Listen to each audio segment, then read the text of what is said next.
So your hotshot teachers, the ones who are really pushing it forward, can they get into your lab often enough? No. Not enough. Not enough. Not So enough time. why not?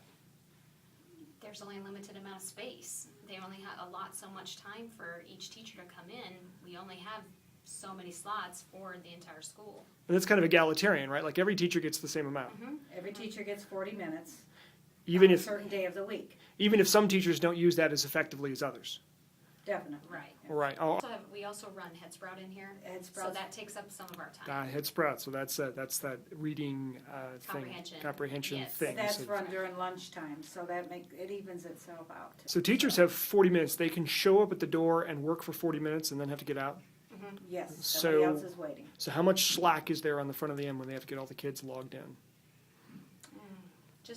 It's not a whole lot. If they come right in, what they like to do is bring them in, sit them down, we discuss what they're gonna do from the starboard, and then they normally go over, so.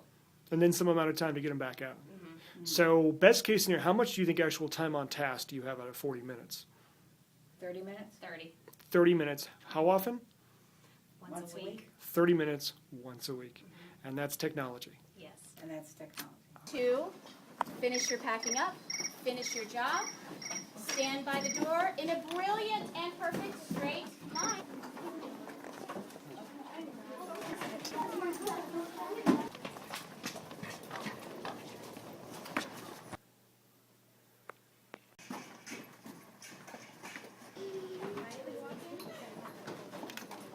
Hard power shutdown, and then relog back on and see if that'll be effective. You cover, make sure you come and get one.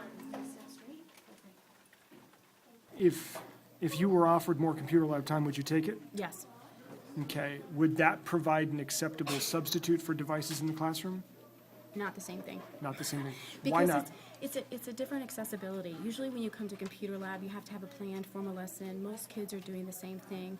But what you miss out on are those instant teachable moments where it would be nice to say, you're right, go to the computer, look up it in the encyclopedia, look it up in the dictionary.com, and to have to go to a computer lab to do that at a scheduled time, you just miss out on those immediate moments. So typically, like when we need access to computers, like let's say, I'll say, they come to a definition, I'll ask them to go look it up.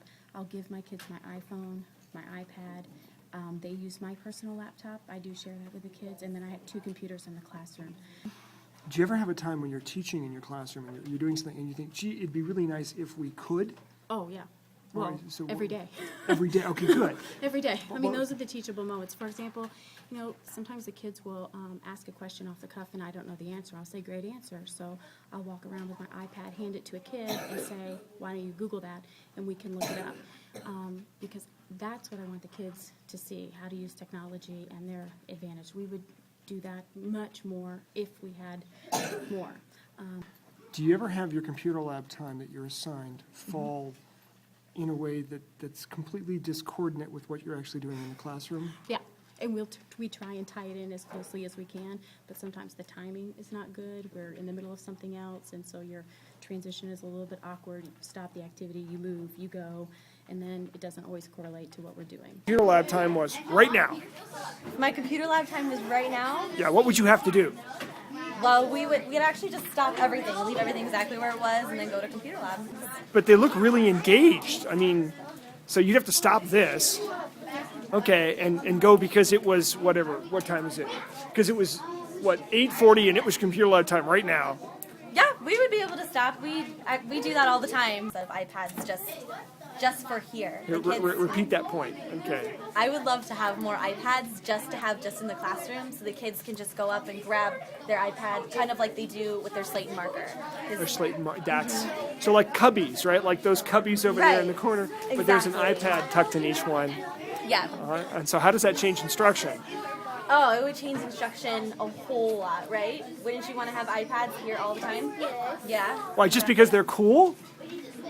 It's got to be a better reason than that. Well, right now I have the iPads in my room. So they would easily just be able to go grab their iPad that they're assigned and easily research. There's a couple of computers open over here they could use. For that piece, for a little bit of technology in the Right. classroom. Exactly. Okay, so if it wasn't for those, though, they'd have to go to They'd have to computer. wait. They'd have to wait because they can't go without you. Right. and especially if they wanted just a little bit of technology. Exactly.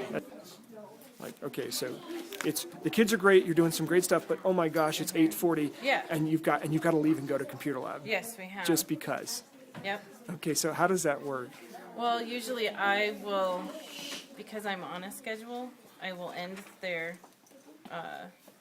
learning or session that we're doing, kind of close it out, and then I take them over to computer lab. So they're engaged in something. Thank you very much. So they're doing some cool thing, and you got to stop. I have to stop. All right, and what happens if you fudge 10 minutes? I get in trouble. Why I so? well, because you have another teacher who's planned a lesson and they're waiting to do that lesson and they only get 45 minutes. And so when I take 10 minutes of their time, I've kind of messed up their plans. The time it takes for teachers to transition between the classroom to the actual computer lab is very critical depending on how they manage their time. If they're a few minutes late leaving the classroom, then of course the lab is a few minutes late getting there. They have a little bit shorter time in the classroom. And on the reverse side, if the teacher doesn't show up on time to pick up the class, then we can't bring in the other class that's coming in right behind them. So there is a real teamwork thing that has to happen, and the timing is critical, or they lose 10, 15 minutes. Okay, what happens is the teacher will look up at the old clock and, oh, I'm 5 minutes behind getting my kids into the lab. So now we're 5 minutes out of instructional time for those kids. iPod usage for the kids is exploding. We have teachers loading books, loading applications. The kids are so excited. I've never had so many teachers take stuff home over the weekend or during. It's hard to keep them from taking all the iPads. So, okay, some of the iPad usage that we are seeing is used for centers where a teacher will come over and pick up 6 or 7, depending on how many they have in what particular center, and then use the iPads for either a reading center with books, a math center with all sorts of math applications available. It's just become another tool in their arsenal in their classroom.